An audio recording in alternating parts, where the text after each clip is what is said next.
Scientists just calculated a number that will drive you to despair.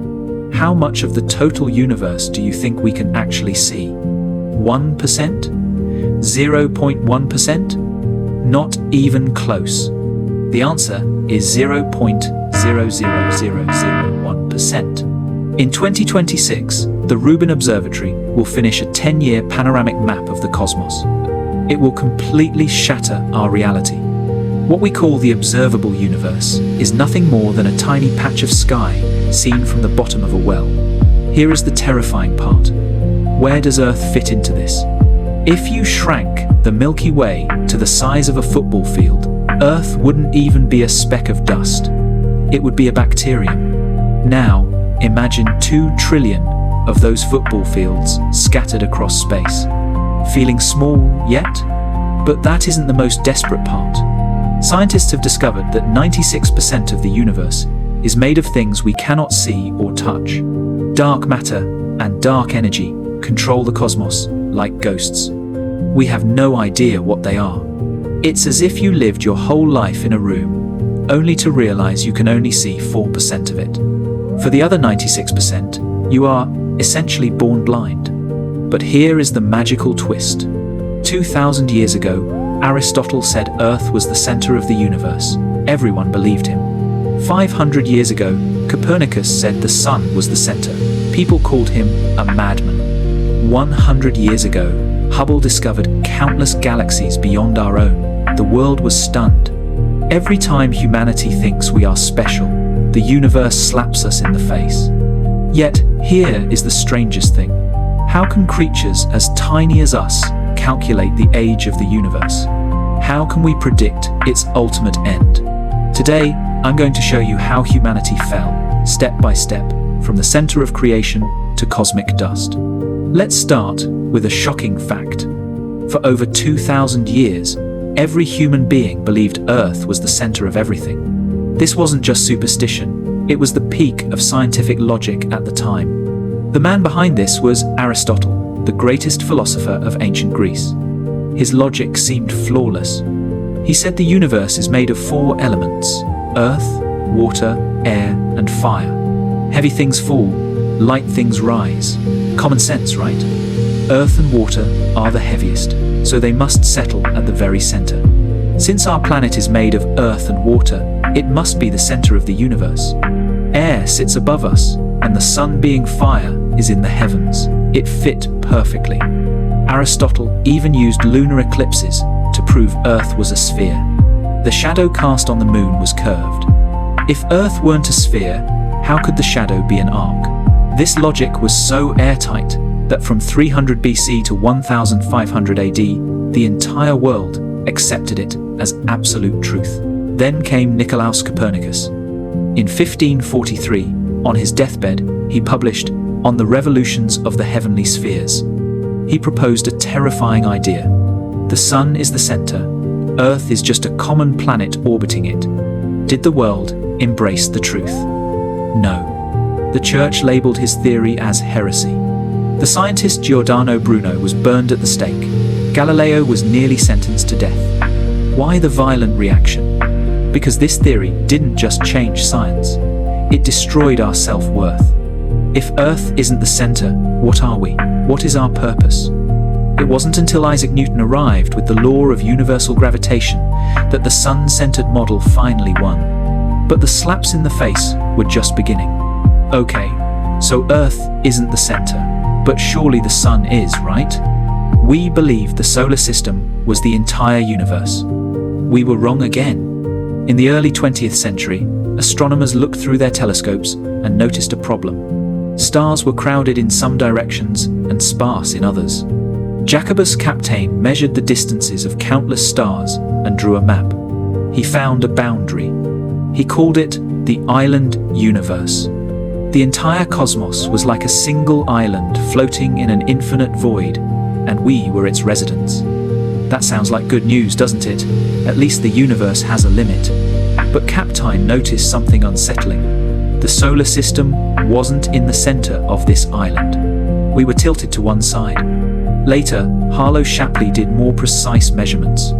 He observed 69 globular clusters, huge snowballs of stars. He found that the solar system is 27,000 light-years away from the center of the Milky Way.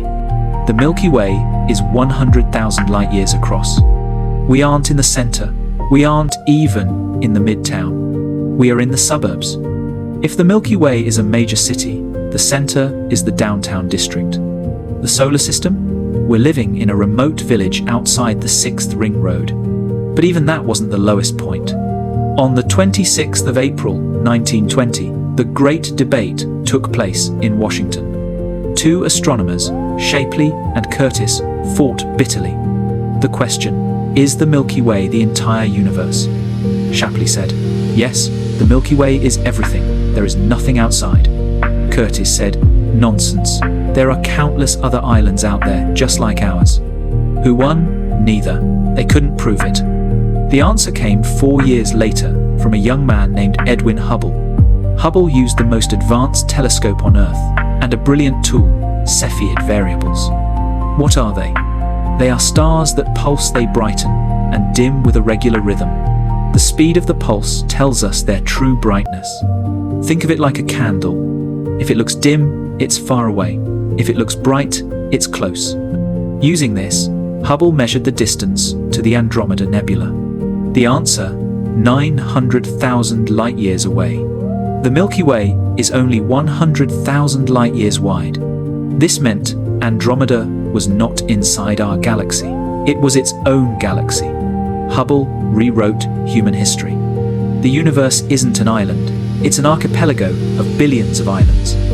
Humanity was humbled for the third time. We aren't at the center of the galaxy, and our galaxy isn't special. Among 2 trillion galaxies, the Milky Way is just a grain of sand in a desert.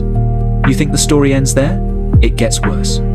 In April 2025, the Chinese Academy of Sciences released an earth-shattering study.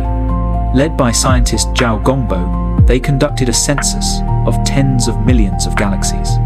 They confirmed a chilling fact. Everything we can see, Earth, the Sun, the stars, the galaxies, makes up only 4% of the universe. The other 96%? 27% is dark matter. 68% is dark energy. We cannot see them, we cannot touch them. It's like living in a house where 96% of the furniture is invisible. You think there's only a bed and a table. In reality, there are 96 other pieces of furniture, but you were born blind to them.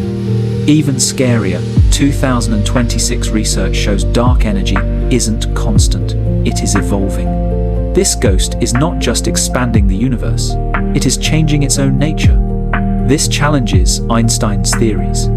The future of the universe is more unpredictable than we ever imagined.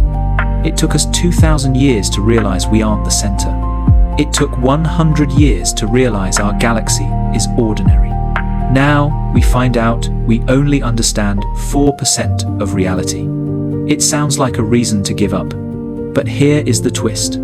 Even though we are as small as dust, this dust has understood the entire cosmos. We used math to calculate the age of the universe, 13.8 billion years. We know it is accelerating. We have predicted its end heat death, where every galaxy drifts apart into frozen darkness. In 2025, the Rubin Observatory will go online. It is the most powerful cosmic camera ever built. Over the next decade, it will film the entire sky in 3D. It will find millions of asteroids, billions of stars, and violent cosmic explosions. We have even decoded our galaxy's war history. Chinese astronomers discovered that 11 billion years ago, the Milky Way swallowed a dwarf galaxy. In 2025, scientists at Peking University found that just 10 million years ago, the black hole at our center ate another black hole the size of 15,000 suns. These events are unimaginably far away. Yet, like detectives, we reconstructed the crime scene. We are small, but our brains can grasp the infinite. We only see 4%, but we know the other 96% exists. We are already trying to lift the veil. And then there is the most insane theory, the parallel universe. Some scientists believe our universe isn't the only one. The Big Bang might have created infinite universes. In one, there is no gravity. In another, atoms don't exist. But in ours, the physical constants were tuned perfectly, just right for stars, planets, and life. Why is it so perfect for us? Maybe it's a lucky coincidence. Or maybe there are infinite universes, and we simply happen to be in the one where we can exist. From geocentrism to heliocentrism, from an island universe to an infinite cosmos, from 4% visible matter to the mystery of dark energy. The universe keeps putting us in our place. We thought we were the center, we're in the suburbs. We thought the Milky Way was everything, it's 1 in 2 trillion. But that is the most exciting part. Aristotle's mistakes pushed us to observe the stars. Copernicus's heresy gave birth to modern physics. Hubble's discovery launched cosmology. The mystery of dark energy is forcing us to invent a new kind of science. Every time we discover how small we are, our knowledge takes a giant leap. We are cosmic dust, but our consciousness touches the edge of space. We live for 100 years, but we understand 13.8 billion years of history. We are small enough to be dust, but great enough to understand the universe. So, next time you look up at the stars, don't feel small and pathetic. Remember, it is the tiny you, standing in the suburbs of a suburban galaxy, who possesses the most miraculous thing in existence. The consciousness to understand the universe itself. And that might be the greatest miracle of all.